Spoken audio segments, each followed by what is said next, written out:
વિદ્યાર્થી મિત્રો, આજના લેક્ચરમાં મારી યુટ્યુબ ચેનલમાં આપનું સ્વાગત છે. આજનો લેક્ચર છે આપણો ધોરણ 12 કોમર્સ આંકડાશાસ્ત્ર ભાગ 2 ચેપ્ટર નંબર 5 વિકલન વિશે, જેમાં સ્વાધ્યાય 5ના સેક્શન ઈનો દાખલા નંબર 11 અને 12 આજે આપણે સોલ્વ કરીશું. તો દાખલા નંબર 11 અને 12 બંને એક જ સરખા છે અને બંનેની અંદર નફા વિશે જ આપણે ગણતરી કરવાની છે અને નફાનું વિધેય આપેલું છે. તો સૌથી પહેલાં તો રકમ જોઈએ દાખલા નંબર 11 કે એક ઉત્પાદકનું નફાનું વિધેય 40x પ્લસ 10,000 માઇનસ 0.1x² છે. કયા ઉત્પાદને તેનો નફો મહત્તમ થશે? તો ઉત્પાદનને આપણે શું કહીએ છીએ? એક્સ, એટલે એક્સ શોધવો પડશે. આની આગળના લેક્ચરમાં પણ આપણે શીખ્યા છે. અને મહત્તમ નફો એટલે પી પણ શોધવો પડે, કારણ કે નફો એટલે પ્રોફિટ થાય માટે પી શોધવો પડશે. હવે ગણતરી સૌથી પહેલાં તો નફાનું વિધેય. તો નફાનું વિધેય, નફાના વિધેયને આપણે પી કહીએ છીએ, કેપિટલ પી. સ્મોલ પી એટલે પ્રાઇસ થાય છે, તો અહીંયા કેપિટલ પી છે. શું આપેલો છે? 40x plus 10,000 minus 0.1x². આ છે નફાનું વિધેય. હવે નફાના વિધેય પરથી એકવાર એનું વિકલન કરીશું. dp/dx એટલે કે પીનું એક્સની સાપેક્ષે વિકલન. 40x, એક્સનું વિકલન શું થાય? 1 માટે 40 એકા 40. 10,000 અચળ સંખ્યા છે જેનું વિકલન 0 થઈ જાય માટે લખાશે નહીં. Minus 0.1x².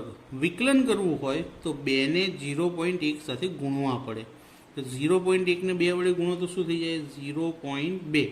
અને અહીંયા ઉપર જે ઘાત હોય એમાંથી એક ઘાત ઓછી થાય, તો 2 માંથી 1 જાય તો 1x રહેશે. એક ઘાત લખાતી નથી. હવે શું કરશું? dp/dx બરાબર 0 મૂકતા એટલે આપણને એક્સ મળશે, અને એક્સને સ્થિર બિંદુ કહેવાય. મેં તમને યાદ હોય તો એક વખત 5 ટોપિક કીધેલા હતા અને આઈએમપી લખીને થિયરીમાં પણ સમજાવેલા છે. એનો જ 5 ટોપિક અહીંયા ઉપયોગમાં લેવાય છે. તો dp/dx શું છે? 40 માઇનસ 0.2x અને એને ઇક્વલ શું લખી દેવાનું? 0. માઇનસ 0.2 સામે જાય તો કેવા થઈ જાય? પ્લસ. એક્સ શોધવું હોય તો 0.2 કોના છેદમાં આવી જશે? 40ના છેદમાં. માટે એક્સ બરાબર હવે 40 ભાગ્યા 0.2 કરશો તો જવાબ આવશે 200. એટલે કે એક્સની કિંમત કેટલી મળી? 200. હવે આ તો આપણને ઉત્પાદન મળ્યું, પણ હજી કન્ફર્મ નથી કે આટલા ઉત્પાદન કરવાથી નફો મહત્તમ થશે કે નહીં. એના માટે શું કરવું પડે? તો જે આપણે વિકલન શોધ્યું હતું એનું ફરી એક વખત એટલે કે દ્વિતીય વિકલન શોધવું પડશે. શું શોધવું પડશે? દ્વિતીય વિકલન. d²p/dx². તો dp/dxમાં પહેલી કિંમત શું છે? 40. 40 અચળ સંખ્યા એટલે એનું વિકલન તો 0 થઈ જાય, લખીશું નહીં.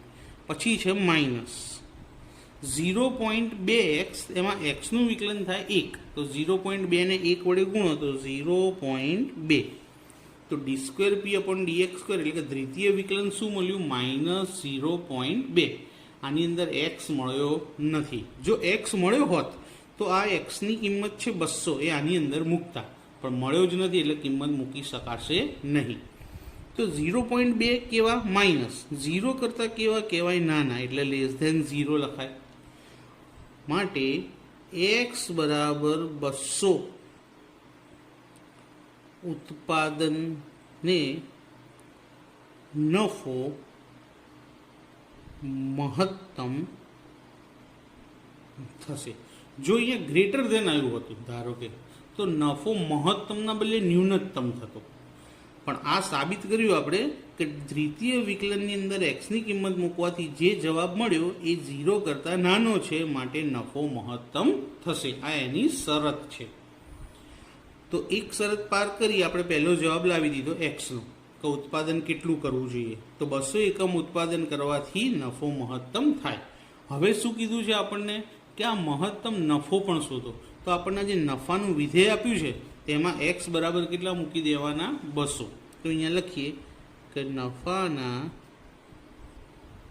વિધેયમાં x બરાબર 200 મૂકતા નફાનું વિધેય લખીએ માટે નફો p બરાબર નફો આ રહ્યો 40x પ્લસ 10,000 માઇનસ 0.1x². તો એ લખી દઈએ 40x પ્લસ 10,000 માઇનસ 0.1x². તો જ્યાં જ્યાં x છે ત્યાં શું મૂકી દઈશું 200. 40/200 વત્તા 10,000 ઓછા 0.1 અને ફરી એક્સની જગ્યાએ 200². 40 ગુણ્યા 200 કરો તો 4 દુ 8 એટલે 8,000 વત્તા 10,000. 0.1 200નો વર્ગ શું થાય 40,000. આ બધું તો કેલ્ક્યુલેટરમાં જ કરશો તમે.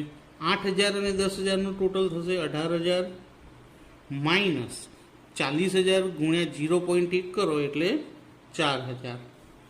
જવાબ આવશે 14,000. તો મહત્તમ નફો કેટલો મળશે તો લખી દઈએ કે માટે મહત્તમ નફો બરાબર ₹14,000. તો અહીંયા આગળ આપણે જે બે કિંમતો શોધવાની હતી એ બંને કિંમતો શોધી લીધી છે. મહત્તમ નફો પણ મળી ગયો અને કેટલું ઉત્પાદન કરવું પડશે 200 ઉત્પાદનને નફો મહત્તમ થશે. તો દાખલા નંબર 11 પૂરો થયો. હવે જોઈએ દાખલા નંબર 12.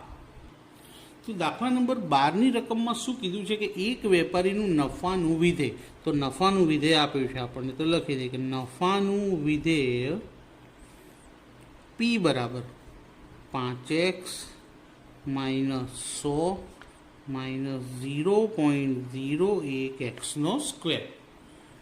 મહત્તમ નફો મેળવવા માટે કેટલા એકમોનું ઉત્પાદન કરવું પડશે? તો કેટલા એકમ એટલે શું શોધવું પડશે? અહીંયા ખાલી x જ શોધવાનો છે. તો આગળના દાખલાની જેવું જ કામ કરવું પડશે. તો સૌથી પહેલાં શું કરીશું? પ્રથમ વિકલન કે dp/dx. પીનું એક્સની સાપેક્ષે વિકલન. 5x એક્સનું વિકલન શું થાય? 1 થાય. તો 5 એકા 5. 100 અચળ સંખ્યા 0 થઈ જાય નહીં લખાય. માઇનસ 0.01 ને કેટલા વડે ગુણવા પડશે વિકલન કરવા? 2 વડે. તો 2 એકા 2 તો 0.02. એક્સની 2 ઘાત 2 માંથી 1 જાય તો 1 જ એક્સ વધશે. તો dp/dx મળ્યા.